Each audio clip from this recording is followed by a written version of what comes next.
Ya, Shalom. Kita akan memulai IG Live kita, YouTalk DPA GBI DKI Jakarta. Dan senang sekali kita bisa kembali berjumpa di momen yang luar biasa ini, di kesempatan yang sungguh sangat baik bagi kita semuanya. Kita akan ngebahas tentang life attitude. Ya.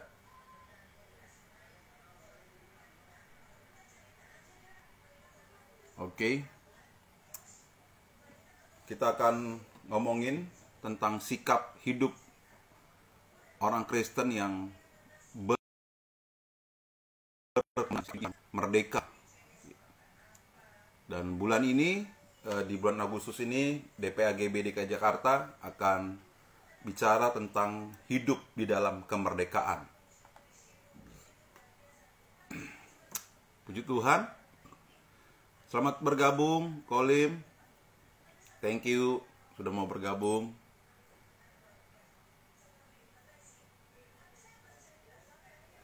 Ya, buat teman-teman yang ikut join, yang sudah ada bersama-sama, boleh kita share, boleh kita ajak teman-teman kita yang lainnya, kita mau ngobrol-ngobrol dan kita mau belajar tentang sikap hidup orang Kristen yang berkemenangan.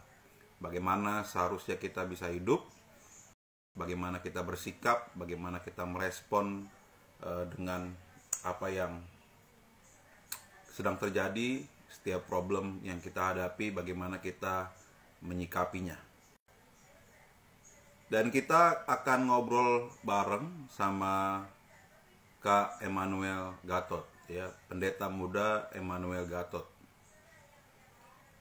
Saya sambil menunggu Kak Manu untuk join sama kita.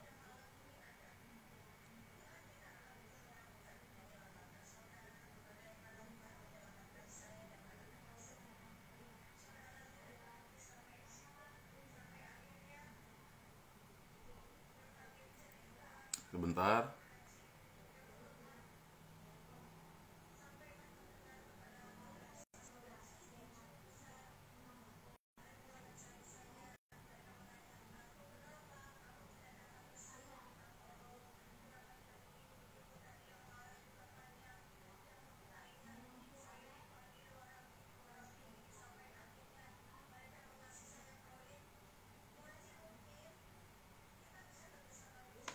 Ya, menunggu Kak Manu sambil kita mempersiapkan diri kita dengan baik.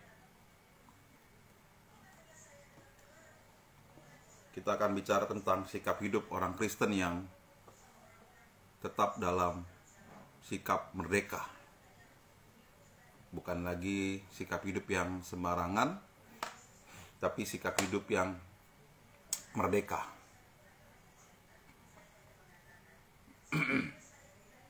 Seperti Amsal 28 ayat 20 berkata demikian, orang yang dapat dipercaya mendapat banyak berkat, tetapi orang yang cepat dikaya tidak akan luput dari hukuman. Ini juga sikap hidup, ya. Sikap hidup kita, bagaimana kita menyikapi segala sesuatunya dengan benar, dengan tidak tergesa-gesa.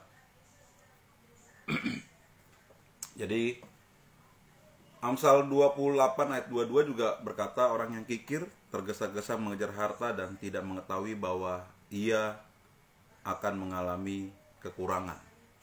Nah, sikap-sikap hidup yang seperti ini yang membuat kita bisa kehilangan banyak momen yang baik dalam hidup. Thank you udah gabung, Bro Franz Sirega. Boleh di share ke teman-teman yang lain. Sambil menunggu Kak Emmanuel Gatot.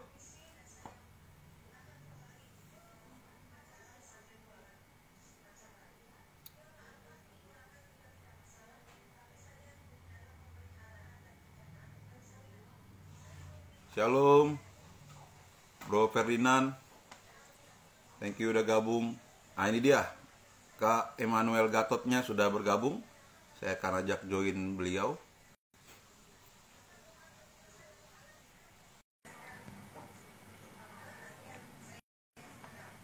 Iya, Kak Manu boleh terima masuk join.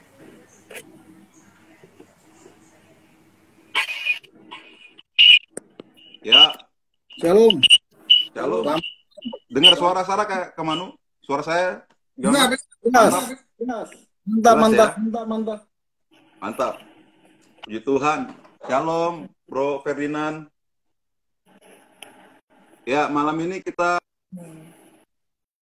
attitude, sikap hidup di masa yang mungkin sukar, berat gitu ya. Ya,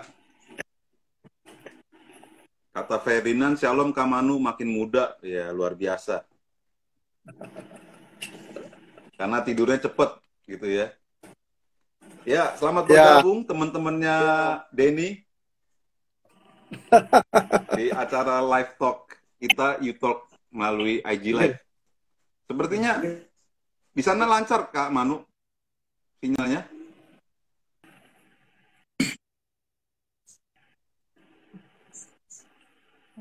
Oh, dibilang lancar. Shalom, Ibu Adlin.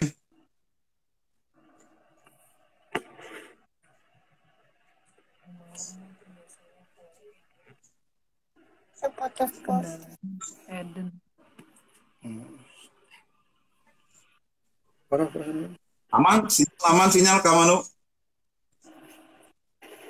Masih ada gangguan sedikit ya? Ya, putus nyambung. Wah, ada WL handal nih. Daniel Darmawan, luar biasa.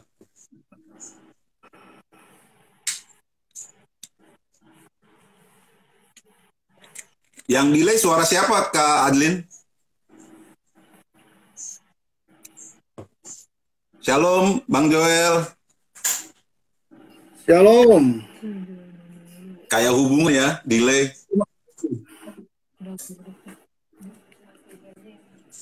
Suaranya agak delay katanya, Kak Manu. Oh ya. Ini pakai apa, Den?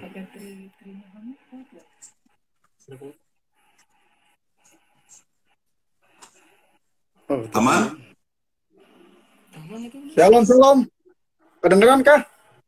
Lancar? Aman, suaranya lancar, merdu sekali. Oke, siap. Papa nggak mau denger lagi ya, Kak. Nggak ada. Udah oke nih katanya. Oke, aman. Aman kayak hubungan kan, Nil?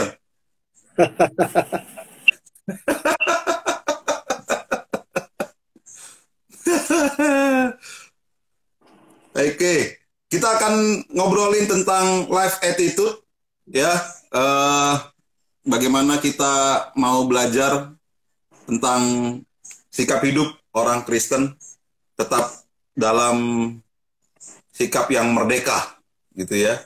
Bukan lagi di bawah penindasan Pontius Pilatus. Haleluya. Ya, kita akan ngobrol sama Kak Manu. Nah, Kak Manu ini gembala sidang di 2 daerah, ya. GBI Sungai Yordan, Roksi, dan Depok. Dahsyat kan? Jadi ini bukan sembarangan orang yang kita undang. DPGB DKI Jakarta tidak pernah mengundang yang kaleng-kaleng. Ya, selalu yang terbaik buat teman-teman semuanya. Nah, Kak Manu, sebelum kita ngobrol lebih lanjut lagi, ya serius, santai, biar kita juga bisa mendaratkan firman Tuhan dengan baik, kita akan berdoa, ya. Jadi harus buka secara rohani, biar semuanya berjalan dengan baik. Kita berdoa, buat teman-teman juga dimanapun, kita berdoa sama-sama. Bapak, kami mengucap syukur buat malam hari ini, kami mau belajar tentang life attitude, bagaimana kami bisa bersikap, bagaimana kami bisa belajar tentang kesabaran, tentang hidup yang merdeka dalam setiap perilaku kami sehingga kami tidak sembarangan. Tuhan berkati, Tuhan tolong seluruh yang kami pergunakan untuk pelayanan pada malam hari ini. Tuhan berkati juga Kamanu, biar di dalam nama Tuhan Yesus Kristus, biar kuasa Tuhan boleh nyata dalam kehidupan kami. Buat teman-teman, dimanapun mereka berada, biar Roh Kudus juga yang memberikan hikmat bagi mereka, pembaruan tentang kebenaran firman Tuhan, sehingga mereka boleh mengerti hal-hal yang baik. Di dalam nama Tuhan Yesus Kristus, haleluya, amin. Puji Tuhan. Ya, kita sudah terhubung nih, ada 7.000 orang ya, kira-kira 7.000 orang saat ini. Ya, ngobrolin tentang life attitude, Kamanu. Bahwa ada yang berkata sikap hidup kita menentukan masa depan kita. Betul nggak sih? Atau ada yang berkata begini, sikap hidup kita itu garis lurus dengan kompetensi hidup kita. Betul nggak? Sangat betul. Kenapa? Karena bagaimana kita bersikap itu menentukan bagaimana posisi diri kita ya, menunjukkan siapa kita kepada orang lain. Karena tentunya ketika kita bersikap, kita itu interaksi dengan orang lain, ya, baik orang yang kita kenal dekat, orang yang tidak kenal dekat, atau bahkan orang yang tidak kita kenal. Di situ. Oke. Baiknya sikap kita tetap kepada orang yang kita kenal, baru kenal atau tidak kenal.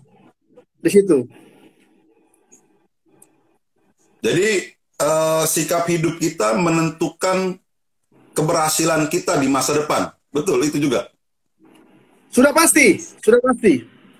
Karena begini, apa yang kita lakukan sekarang, apa yang kita kerjakan sekarang, termasuk bagaimana kita bersikap, apa yang nanti ke depan. Jadi ibaratnya sekarang ini kita sedang menabur untuk masa depan kita. Kalau kita menabur sesuatu yang baik, ya, kita bersikap yang baik, maka ke depannya kita akan menuai sesuatu yang baik dan juga akan mendapatkan respon dari sikap kita yang baik, itu akan mendapatkan respon yang baik juga. Sekalipun memang kadangkala ketika kita bersikap baik pun masih ada orang yang bersikap tidak baik dengan kita. Apalagi kita tidak bersikap baik kepada orang lain. Sudah pasti kita akan menerima sikap yang tidak baik. Respon yang tidak baik itu. Oke, jadi apakah sikap hidup itu ditentukan dari luar atau dari dalam diri kita yang membawa sikap hidup yang benar sehingga kita mempengaruhi dunia yang di luar? Begitu nggak, Kamanu? Begini, sikap ya kan atau attitude ini itu sebetulnya terbentuk itu dari sejak kita ada dalam kandungan. Jadi bagaimana orang tua kita ya ketika kita ada dalam kandungan, ibu kita, bapak kita, mereka bersikap ya, mereka saling bersikap, berinteraksi, itu akan mempengaruhi juga kita, walaupun kita masih dalam kandungan. Nah, setelah kita lahir, bagaimana orang tua kita bersikap kepada kita, itu yang membentuk sikap kita ke depannya. Nah, jadi memang dari luar masuk ke dalam, nanti menjadi sebuah sikap atau jati diri kita yang akan keluar. Dan ini tidak bisa dibohongin, nggak bisa dibohongin. Orang yang sikapnya atau yang mempunyai sikap baik, pasti akan keluar yang baik. Orang akan mempunyai sikap bentukan yang tidak baik, akan keluar yang tidak baik juga. Seperti itu. Jadi, dari luar mempengaruhi diri kita. Begitu ya? Apa yang kita lihat dari kecil, dari orang tua kita, itu terbentuk dan terpola sampai kita dewasa. Begitu jadi apa yang tadi Kamanu sampaikan tadi. Betul. Jadi, apa yang kita lihat, apa yang kita dengar, apa yang kita rasakan, itu yang kemudian membuat suatu pola pikir dalam diri kita yang terwujud melalui perkataan, melalui sikap, melalui perilaku kita, dan itu akan menjadi suatu kebiasaan, dan itu akhirnya akan menjadi suatu pribadi buat kita. Dan bagaimana pribadi kita, atau bagaimana karakter kita, bagaimana kualitas diri kita, itu akan keluar sebagai sikap hidup kita. Di situ. Oh, itu jadi sikap itu benar-benar harus dalam kebenaran, begitu ya? Ya, artinya begini, sikap itu kan yang kelihatan dari karakter kita. Nah, karakter kita, siapa diri kita, akan terlihat kita. Atau yang dinamakan attitude. Ya, gini, kita harus ngerti dulu pengertian attitude itu apa. Secara umum, attitude itu merupakan suatu sikap atau perilaku dan tingkah laku yang seseorang lakukan dalam berinteraksi dengan orang lain. Nah, yang disertai dengan kecenderungan untuk bertindak sesuai dengan sikap tersebut. Di situ. So, jadi apapun, tapi kan begini, ketika orang lain tidak, apa namanya, ada banyak orang yang nice gitu sikapnya, ya, ramah kepada semua orang, tapi ketika ada tekanan, ada problem yang dia hadapi, sikapnya itu berubah. Nah, ini menyikapinya bagaimana? Supaya kita bisa, apa namanya, tetap dalam kemerdekaan yang Tuhan kasih. Kan kalau begitu kan kita salah nggak sih ketika ada problem, ada tekanan, ada gesekan yang begitu berat sehingga sikapnya berubah. Nah, kalau itu yang dinamakan kepribadian. Jadi kepribadian itu bahasanya adalah topeng sebetulnya. Jadi di mana kita berada, dengan siapa kita berada, dalam waktu atau situasi kondisi bagaimana, kita bisa berubah-ubah. Itu nama kepribadian. Di situ. Tetapi begini, makanya tadi saya bilang, kita harus bersikap sama ketika kita berhadapan dengan siapapun dalam situasi apapun. Nah, dengan demikian kita benar-benar menjadi diri kita sendiri, apalagi sebagai orang benar. Kan nggak mungkin sebagai orang benar ketika kita menghadapi situasi yang baik, kita menjadi baik, ketika menghadapi situasi yang buruk, kita menjadi buruk. Atau begini, ketika kita ada dalam lingkungan sesama anak Tuhan, kita jadi anak Tuhan. Tetapi ketika kita di luar sana, kita berada di lingkungan yang macam-macam, bukan anak Tuhan, bahkan mungkin ada orang berdosa dan segala macam, lalu kita sama seperti mereka, kan tidak mungkin. Seperti itu. Jadi kayak bunglon dong ya, sikapnya tidak gitu, berubah-ubah sesuai dengan tempat dan lingkungan di mana dia berada. Ya, kan tadi saya bilang sikap itu kan yang kelihatan dari karakter seorang. Ya. Nah, karakter seorang ini akan kelihatan ya. Bisa saja orang ini sebetulnya tidak baik, tapi dia bersikap baik, ya kan? Nah, itu dia sedang bersandiwara sebetulnya. Dia sedang menunjukkan. Ya. Nah, tetapi begini, karakter seorang kan, karakter itu kan kualitas hidup ya. Jadi karakter itu kan kualitas hidup.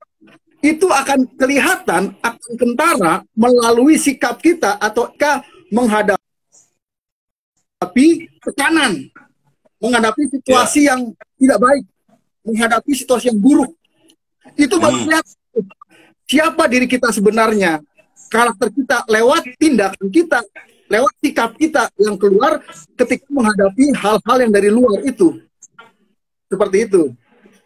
Kalau orang yang punya karakter yang baik, dalam keadaan apapun, dia bersikap baik di situ. Nah, ini saya tertarik di apa yang tadi Kak Manu sampaikan, bahwa sikap itu bisa menjadi karakter gitu ya. Nah, karakter itu kan seharusnya tetap ya, tidak berubah gitu kan. Nah, ketika saya ingat firman Tuhan nih, besi menajamkan besi, orang menajamkan sesamanya.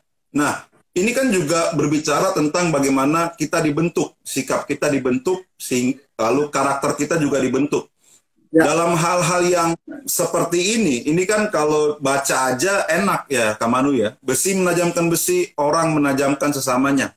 Tetapi ketika terjadi clash dengan sesama manusia atau bahkan setiap hamba Tuhan juga ada clash-nya gitu kan.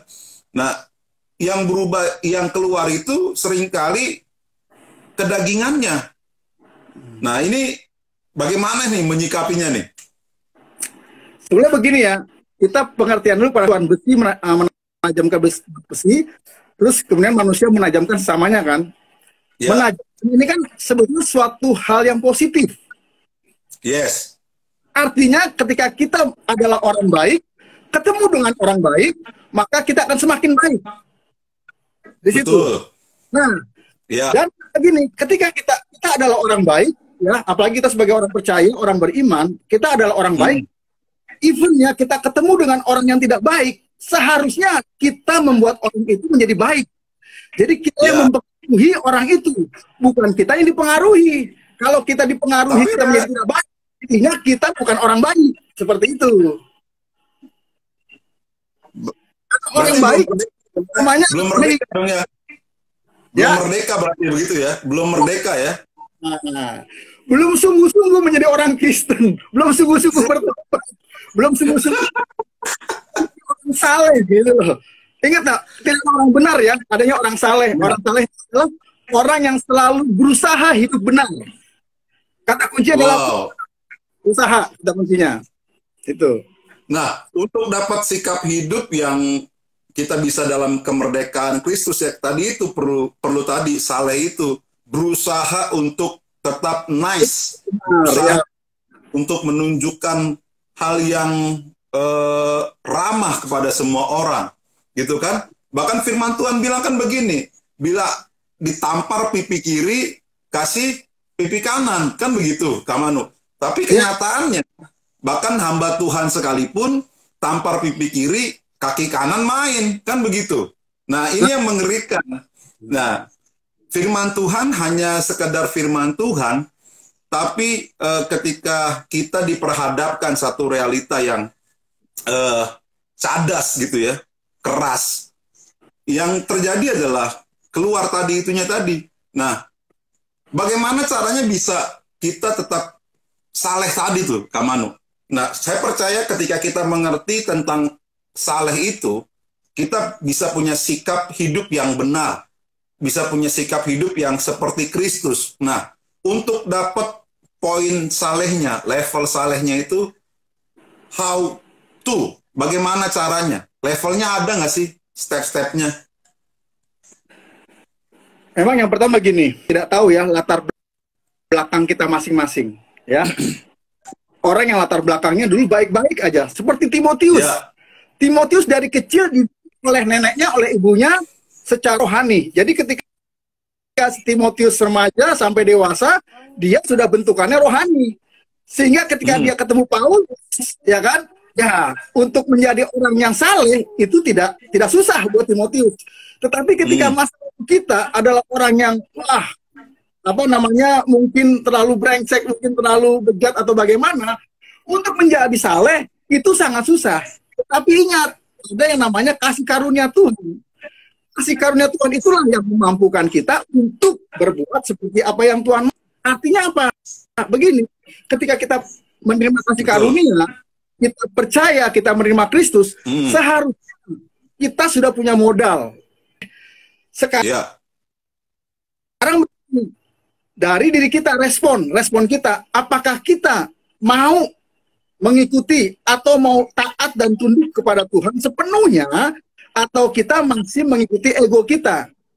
Makanya kita harus mati selagi kita masih hidup gitu loh. Artinya apa? Mati dengan dosa-dosa kita. Jangan gini, kita pertobatan kita, nah ini tentukan dari pertobatan kita dulu nih. Ketika kita sedalam apa pertobatan kita? Apakah kita benar-benar ketemu Tuhan Yesus dan kita benar-benar jadi bisa meninggalkan karakter yang lama, atau ya kita bertobatnya kurang sungguh-sungguh? Akhirnya apa? Masih ada hal yang membuat kita akhirnya seringkali jatuh. Saya katakan seringkali ya, bukan sesekali, gitu, tapi seringkali. Atau masih hidup di dalam dosa, betul. Gini, seperti jangan kita punya pertobatan seperti pertobatan seorang perokok. Tahu nggak pertobatan seorang perokok? Bagaimana tuh? Dulu sehari 1 bungkus, sekarang dikurangi setengah bungkus, nanti dikurangin sekian batang, ya kan? Baru benar-benar. Pertanyaannya, bisa nggak seperti itu? Nggak bisa. Nggak bisa. Kalau seorang mau meninggalkan rokok, dia harus benar-benar bertekad dan tinggalkan rokok langsung. Jangan kurangin setengah bungkus, kurangin sekian batang. Ya sampai kapan? Kenapa? Karena dia terbuat dari rokok, tapi tidak meninggalkan rokok. Nah, kalau kita bertobat dari dosa, dari karakter yang tidak baik, ya kita harus meninggalkan dosa dan meninggalkan karakter yang tidak baik itu. Nggak bisa kita, ya sudahlah. Ibaratnya begini ya, saya punya 100 dosa ya dalam diri saya. Ketika saya bertobat, saya kuranginlah jadi 90, saya kuranginlah jadi 80, saya kuranginlah jadi 70. Itu artinya kita bertobat atau tidak?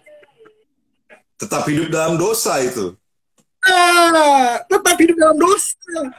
Sampai kapan gitu loh. Di situ. Kita harus benar-benar tinggalkan. Iya. Yes. Nah, betul. Memang begini, karakter itu dalam ilmu psikologi itu hampir tidak bisa dirubah. Karena karakter itu bentukan sejak kita dalam kandungan. Sehingga ketika usia 12 tahun, karakter itu sudah matang, sudah terbentuk. Dan ketika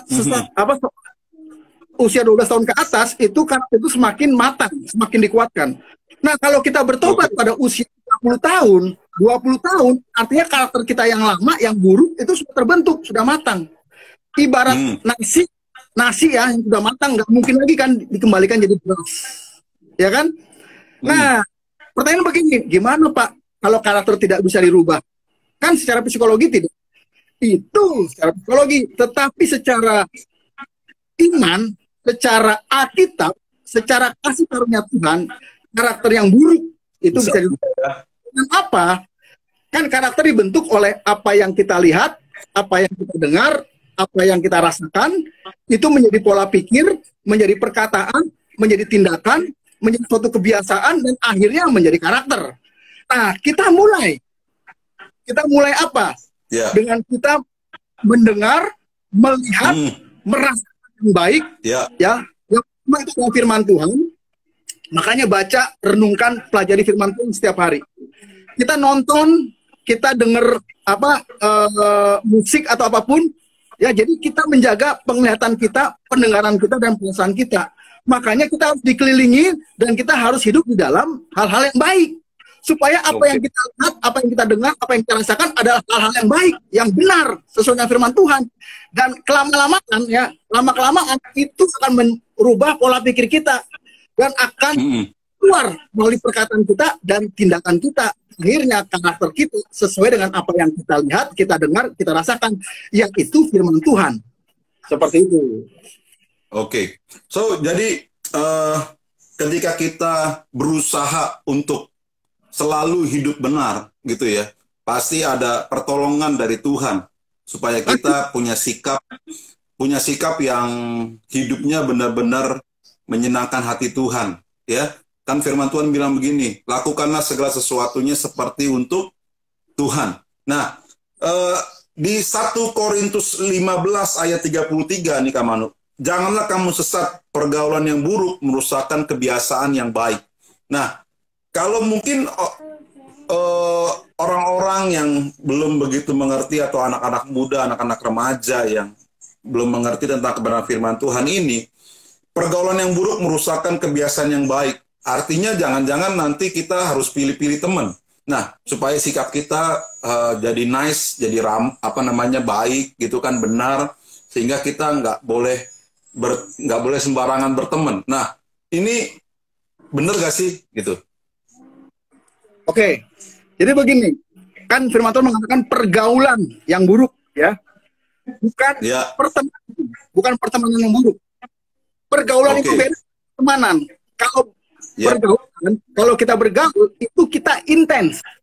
Kita intens ketemu, kita intens bersama-sama, kita intens berhubungan, ya. Akhirnya kita sama. Ya, kita mirip. Kita punya kesamaan dengan kita bergaul. Karena intens. Makanya kalau kita bergaul dengan Tuhan, intens dengan Tuhan, setiap hari kita berbicara, kita punya hubungan interaksi yang intim dengan Tuhan, maka kita akan menjadi serupa dengan Tuhan. Tapi kalau kita bergaul yang salah dengan orang-orang yang belum bertobat, ya pasti kita akan terbawa karena kita intens. Jadi begini singkatnya, berteman boleh kepada siapa aja, tapi bergaul harus pilih-pilih. Seperti itu. Nah, itu dia. Jadi supaya kita punya sikap hidup yang benar, berteman boleh dengan siapapun, tapi bergaul coba dipilih, ya. Jangan sembarangan bergaul. Ketika kita salah bergaul, maka kita bisa terseret dalam pergaulan yang aneh-aneh. Nah, firman Tuhan juga berkata lagi begini nih, Kaman. Ya, tetapi aku berkata kepadamu, kasihilah musuhmu dan berdoalah bagi mereka yang menganiaya kamu. Nah, sikap hidup orang Kristen kan harusnya seperti ini ya. Begitu. Ya. Nah, pernah nggak sih Kamanu mengalami yang namanya kecewa banget sampai nggak mau doain dia, ataupun bahkan doain yang aneh-aneh gitu ya. Pernah nggak sih begitu? Kan firman Tuhan bilang, kasihilah musuhmu dan berdoalah bagi mereka yang menganiaya kamu. Ini kan bicara sikap hidup orang Kristen. Mengampuni, mengasihi, gitu loh. Ini kan berat. Ini kan menuju keserupaan seperti Kristus. Ketika Yesus mati di atas kayu salib, dia berkata, ya Bapa, ampunilah mereka. Nah, ini sikap hidup kita juga harus seperti Kristus. Nah, ini pernah nggak dialami oleh Kamanu? Pernah. Jadi mungkin sekitar 25 tahun yang lalu lah. Pokoknya lebih dari 20 tahun. Itu waktu saya belum menikah. Saya ingat, saya belum menikah. Jadi saya pernah merasa sangat kecewa, sangat marah, dan benci kepada seseorang. Nah, padahal waktu itu saya sudah bertobat. Saya sudah, pelayanan lagi gitu kan. Nah, terus kemudian begini. Saya akhirnya bukan mendoakan yang jelek buat orang itu, tetapi saya karena saking bencinya, kecewanya, ketika saya berdoa, saya teringat orang itu, saya jadi nggak bisa berdoa. Saya baca Alkitab, ketika teringat orang itu, saya jadi nggak bisa baca Alkitab, nggak mood gitu loh. Nggak. Jadi tertuduh ya.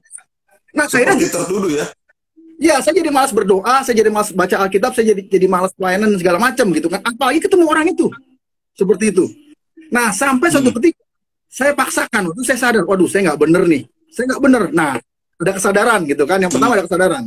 Iya. Terus saya coba berdoa dengan Tuhan. Saya berdialog dengan Tuhan. Saya katakan, Tuhan, saya nggak bisa ngampunin dia. Bayangin aja, saya berdoa sama Tuhan seperti itu. Tuhan, saya nggak bisa ngampunin dia. Sampai akhirnya saya terus menunggu jawaban Tuhan gitu kan. Waktu itu saya masih ngeroh gitu ya. Ngeroh pokoknya. Sampai akhirnya saya tertidur, ngantuk gitu kan. Nah, ketika saya mengantuk antara sadar tidak sadar, saya mendengar suara begini.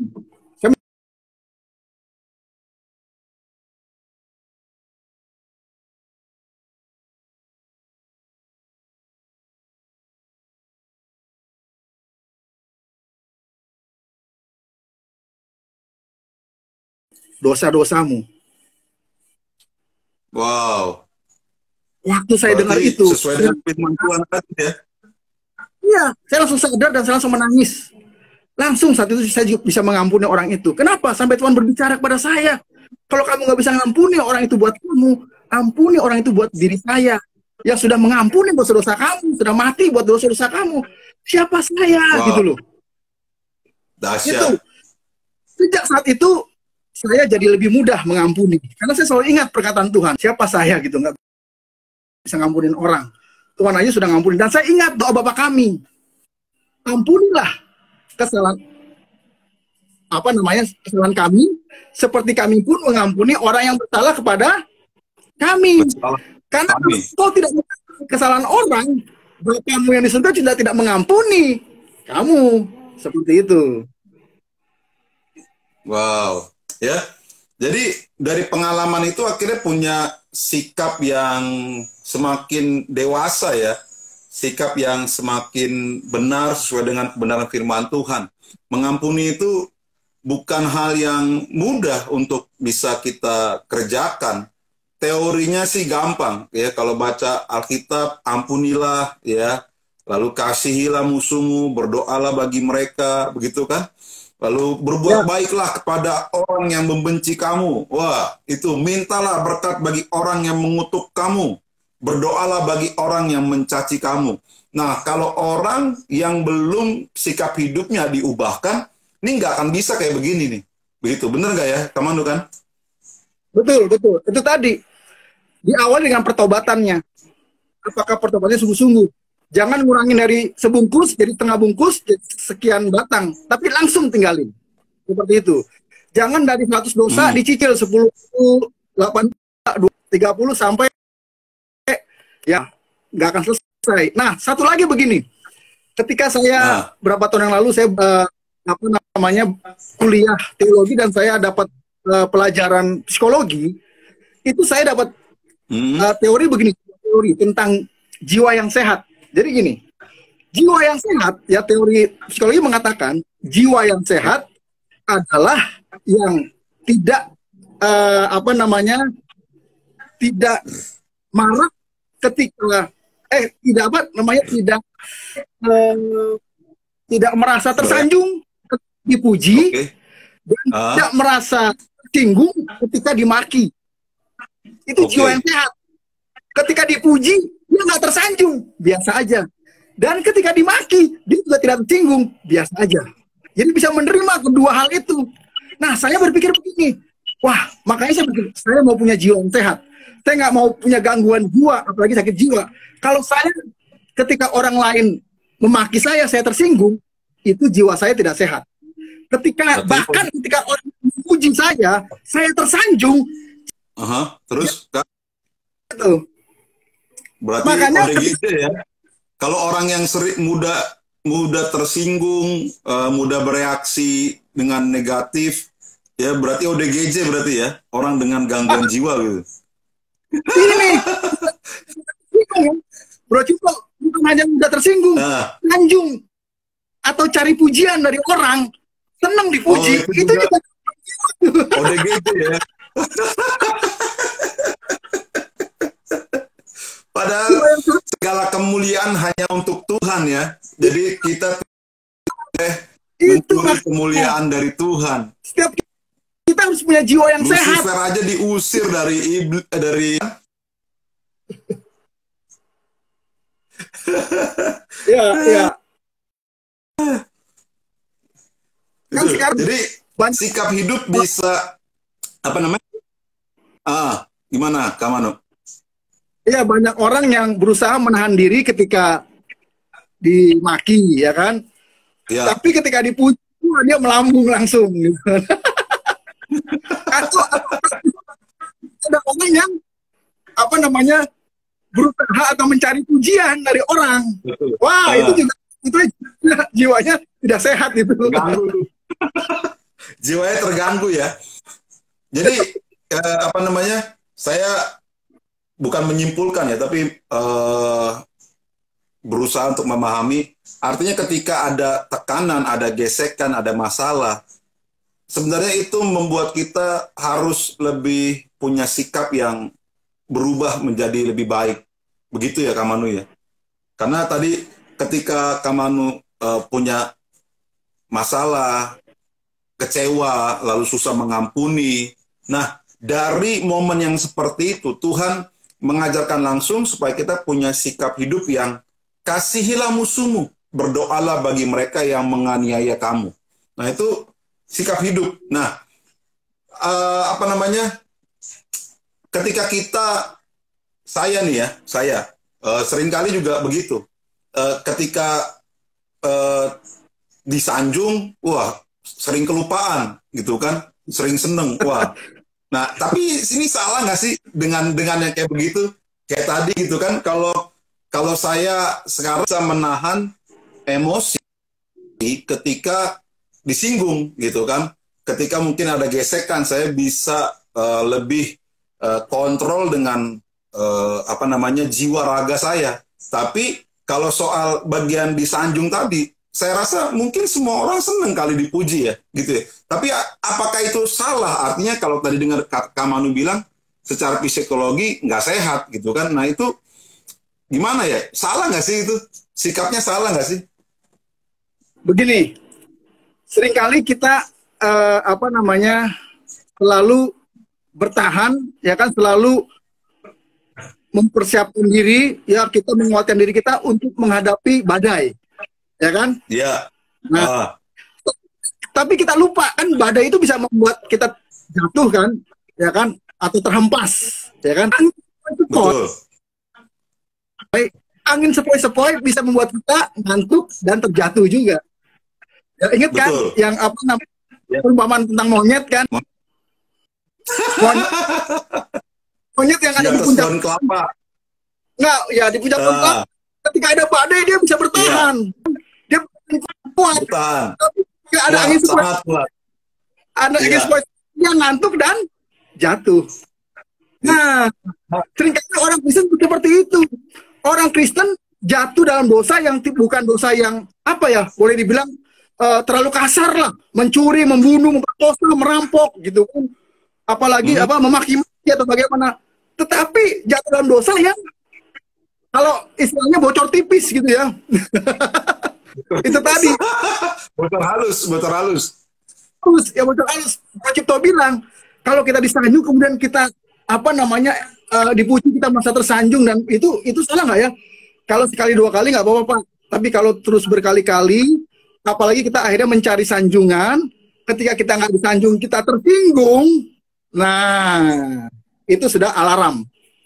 Itu. Gitu ya. Jadi Ya. Pujian pun bisa mendatangkan maut ya. Ingat Tukul Arwana bilang apa? Iya, gimana tuh? Adalah teror.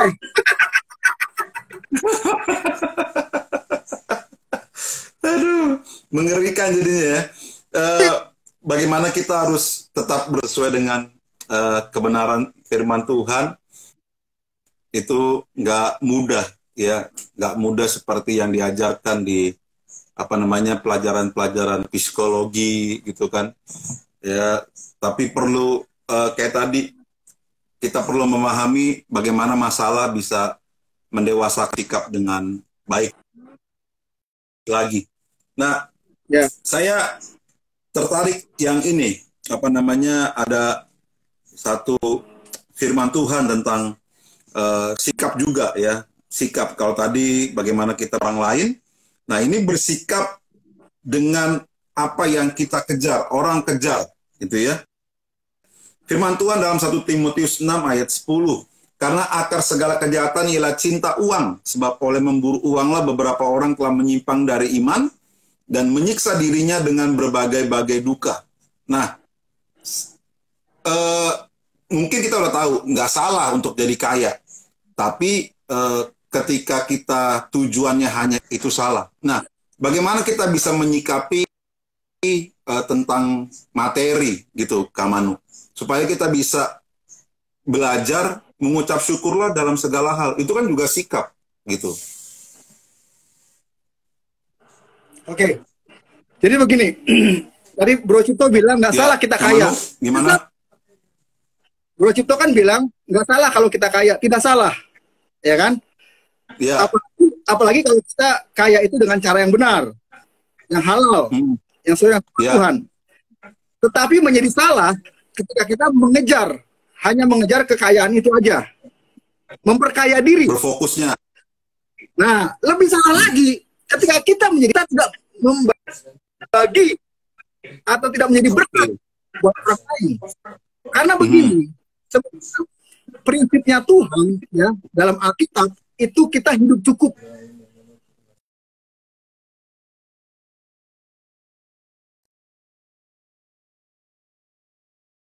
Banyak memberi kepada yang mendapatkan sedikit. Ya. Sehingga orang yang mendapatkan banyak tidak berlebihan, orang yang mendapatkan sedikit tidak kekurangan. Kenapa? Karena yang mendapatkan banyak atau yang kaya ini membagi kepada mereka yang kekurangan. Makanya begini, secara kalau di gereja ada orang kaya, ada orang miskin. Mestinya tidak ada orang kaya, tidak ada orang miskin, tapi orang cukup semuanya. Yang kaya memberi kepada yang kekurangan. Seperti itu. Begitu ya.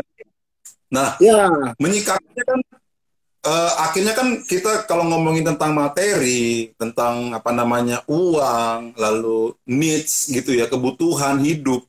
Kan banyak orang, apalagi manusia ini kan greedy, rakus. Dapat satu pengen dua, dapat dua pengen tiga, dapat tiga pengen empat gitu kan. Nah, gimana menyikapinya supaya kita bisa seperti firman Tuhan, mengucap syukurlah dalam segala hal. Cukupkanlah apa yang ada padamu. Ini juga sikap nih. Ini penting. Bagaimana kita orang Kristen bisa berkata, mengucap syukur dan cukupkanlah apa yang ada padamu. Itu gimana? Bisa kita punya sikap yang seperti itu, Kak Manu? Nah, yang pertama balik lagi Pak, Bro, ya kan? Balik lagi apa? Pertobatannya bagaimana? Kalau pertobatan gitu ya? Kalau pertobatan sungguh-sungguh, kedepannya akan semakin baik. Kan Roma 12 ayat 2 berkata apa? Janganlah kamu menjadi serupa dengan dunia ini, tetapi berubahlah oleh budimu. Pembaruan budimu. Betul. Nah, pembaruan budi, pikiran, ya kan?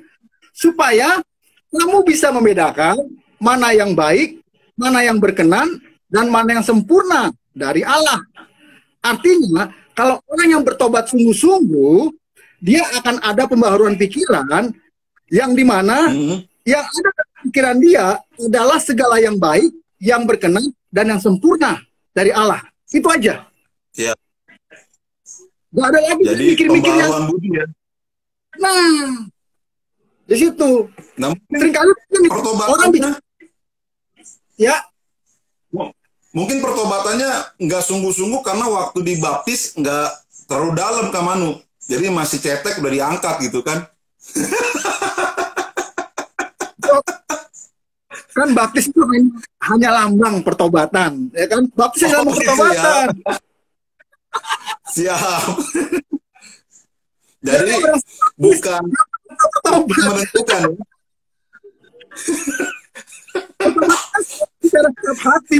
Jadi ketika dibaptis belum menentukan bahwa kita punya sikap hidup yang benar ya. Ya. Makanya itu.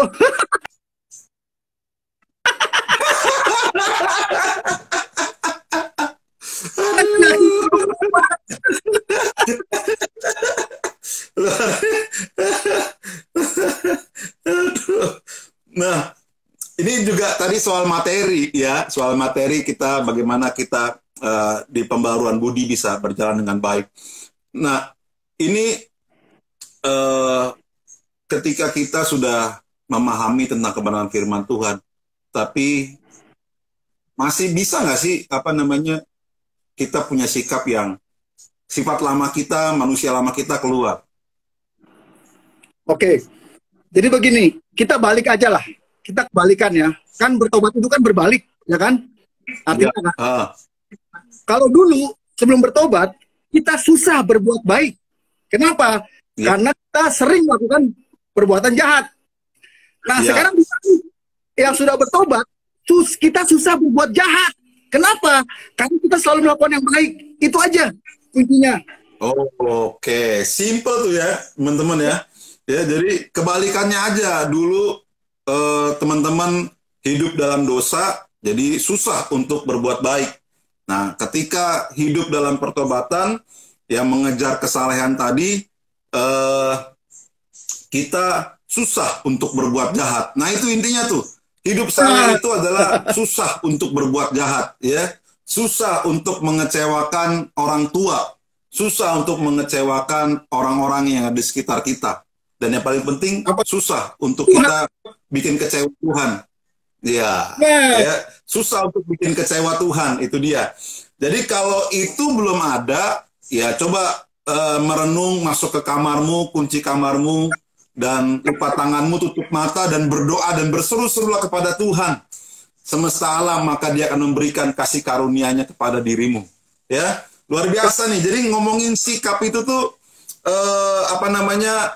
kita belajar ya dari hari ke hari, dari momen-momen yang kita hadapi, momen-momen yang sedih, yang penuh dengan kegelapan, kekelaman, tapi tetap Tuhan ada di situ yang membuat kita bisa tetap menjadi terang dan garam dunia. Sikap kita hidup seharusnya seperti itu ya Kak Manu ya. Ya. Menjadi pembeda gitu ya. Sudah ada contohnya, Tuhan Yesus bagaimana hidup, itulah kita harus hidup. Gitu ya. Jadi sama seperti firman Tuhan, Amsal 18 ayat 2, orang bebal tidak suka kepada pengertian, hanya suka membeberkan isi hatinya. Jadi ini orang-orang yang punya sikap yang benar, nggak sembarangan curhat, gitu. Curhatnya pada tempatnya. Jadi dia tahu kepada siapa dia berseru. Wow, sungguh luar biasa. Nah, di 10 menit terakhir, saya mau kasih teman-teman, mungkin ada yang mau nanya, silakan kepada master kita ini, Kak Manu, ya. Jangan nanya ke saya. Ya. Jangan nanya ke saya, nanyanya ke Kak Manu. Ya, nanti kita baca di sini apa yang menjadi, mungkin ada hal-hal yang mau disampaikan tentang sikap, ya, atau teman-teman masih punya sikap yang lama, walaupun sudah ada di mimbar pelayanan, tapi sikap hidupnya belum jadi orang merdeka. Itu mengerikan tuh. Ya, jangan ada drama-drama dalam kehidupan kekristenan kita. Jika ya katakan ya, jika tidak katakan tidak, selebihnya adalah dosa. Kayak Kak Manu bilang tadi, jangan pakai topeng. So, akan ada lagunya tuh, buka dulu topengmu. Wow, dahsyat. Ya. Dahsyat. Nah, ada yang mau nanya, silakan, jangan malu-malu, gratis nanyanya. Kalau nanti di seminar bisa bayar ntar. Begini. Gratis. Bro Cipto, sebelum mana?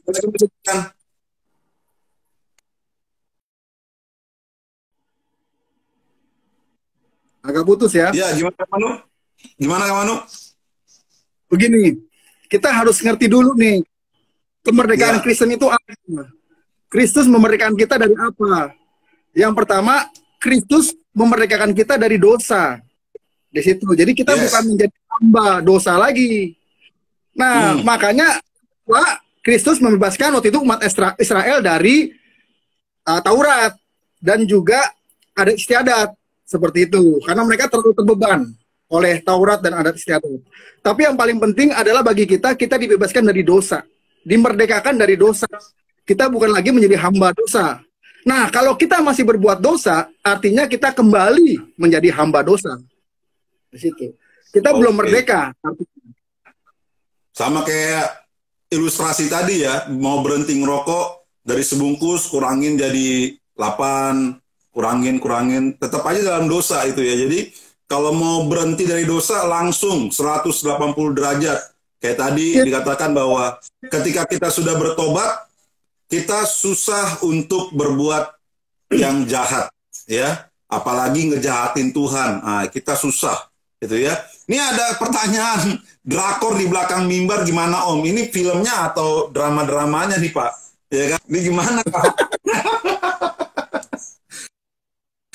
Jangan gara-gara PPKM semua film drama Korea jangan-jangan udah selesai ditonton lagi ya. Ya, saya mau terakhir nih Kak Manu, ya, bahwa attitude itu bisa membuat masa depan kita lebih cerah. Ya. Gimana tanggapannya? Begini, jadi ketika kita punya attitude yang baik, artinya ketika kita selalu bersikap yang baik kepada orang, baik di pelayanan, baik di pekerjaan, baik di lingkungan, di sekolah, dimanapun kita berada, pasti kita akan mendapatkan kesan yang baik dari orang-orang, dan kita akan menjadi orang yang bisa dipercaya. Kita akan menjadi orang yang bisa diberi jabatan. Nah, Ya, kalau kita nggak punya attitude yang baik, orang nggak akan percaya sama kita. Gimana kita akan mendapatkan jabatan atau peranan atau apapun itu yang lebih. Akhirnya apa?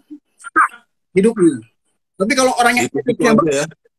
itu akan terus bertambah, maju, bertambah dipercaya, bertambah apa namanya Kapasitasnya. kapasitasnya, udah pasti kan bertambah juga apa namanya Cuannya. pendapatannya. Tapi jangan lupa persepuluhan dan memberi kepada yang membutuhkan. Yes, itu dia. Nah, ini ada pertanyaan dari Daniel Darmawan, Kak Manu. Langkah apa yang paling relate untuk yang paling gampang lah, yang paling jelas untuk mengembangkan attitude di generasi Alpha saat ini? Ya, sekarang udah generasi Alpha, bukan milenial lagi. Ya. Nah, sekarang begini. Kalau bicara generasi Alpha, bicara anak-anak, ya, itu yang pertama bicara orang tuanya dulu deh. Karena begini, anak-anak kan dibentuk dari keluarga, ya. Yes. Orang tua yang pertama bertanggung jawab pada anak-anak. Dulu saya pernah diskusi dengan Pak Dwijo, Dr. Dwijo Saputra, SPKJ, spesialis kejiwaan, gitu. Nah, Pak Dwijo bertanya kepada kami nih waktu itu, kami timnya, tim Pak Dwijo. Menurut kalian apa itu yang namanya pola asuh? Ya, banyak yang berbicara, menjawab teori mendidik anak, teori menghukum anak, teori segala macam. Pak Dwijo bilang jawabannya tidak salah, tapi kurang tepat. Apa itu yang namanya pola asuh? Pola asuh itu adalah bagaimana orang tua menciptakan lingkungan buat anak-anaknya. Lingkungan yang bagaimana? Tergantung orang tuanya. Kalau orang tuanya baik, orang tuanya saleh, pasti lingkungan yang diciptakan ada lingkungan yang baik dan saleh. Tapi kalau orang kurang ajar, orang tuanya bejat, pasti lingkungan yang diciptakan buat anak-anaknya adalah lingkungan yang kurang ajar dan bejat. Itu pertama. Gereja bermitra dengan orang tua, dalam hal ini pembina sekolah minggu, pembina youth dan teens. Nah, pembina sekolah minggu, pembina youth dan teens harus membekali diri dengan ya baik itu secara rohani maupun secara pengetahuan umum. Betul. Sehingga Jangan bermitra, cuma rohani ingat aja ya, tapi skill nggak punya. Nah, ya bukan hanya rohani aja. Jadi integrasi antara teologi dan psikologi itu penting. Yes, betul, itu dia. Nah, jadi hanya dua aja, kapan? Ya, dua aja. Nah itu Nil. Jadi Daniel kan juga sebagai koordinator teams dia. So harus equip diri dengan baik, dengan benar, dengan canggih ya, meladeni generasi Alpha. Karena generasi Alpha ini canggih-canggih otaknya ya. Nah, jadi kita bicara tentang sikap itu, bagaimana kita bisa tadi ya, saya sih mengambil kesimpulannya yang tadi tuh, yang bahwa ketika kita sudah bertobat, kita susah untuk mengecewakan Tuhan, mengecewakan orang tua, mengecewakan pasangan, istri atau suami, mengecewakan anak-anak, mengecewakan pelayanan, mengecewakan lingkungan kita. Jadi ketika sudah bertobat, tetaplah hidup dalam pertobatan itu, berjuang terus ya, jangan pernah menyerah. Ya, thank you Kak Manu buat waktunya ngomongin tentang life attitude. Thank you buat teman-teman semuanya. Selamat berjuang terus untuk hidup saleh dan punya sikap hidup yang benar sehingga kita bisa jadi berkat. Boleh Kak Manu berdoa buat kita? Baik, mari kita berdoa. Bapak, kami bersyukur untuk malam hari ini Tuhan, kami sudah berbincang-bincang, kami belajar attitude yang baik. Di dalam kami menjalani hidup sebagai orang merdeka yang sudah dimerdekakan dari dosa ya Tuhan. Oleh karena kasih karunia anugerah-Mu ya Tuhan. Itu yang memampukan kami untuk kami dapat terus hidup saleh dan rencana.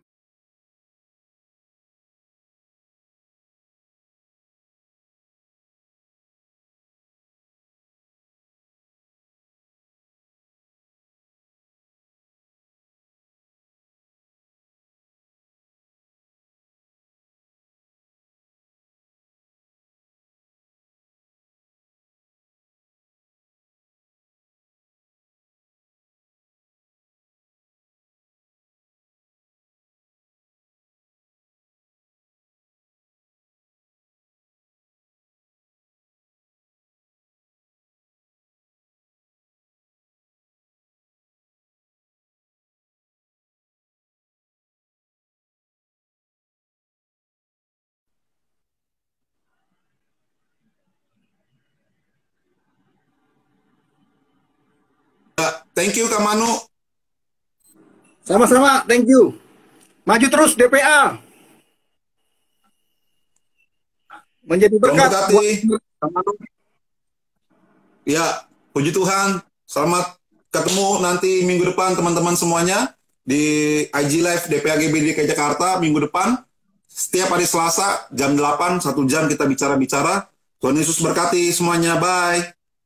Bye.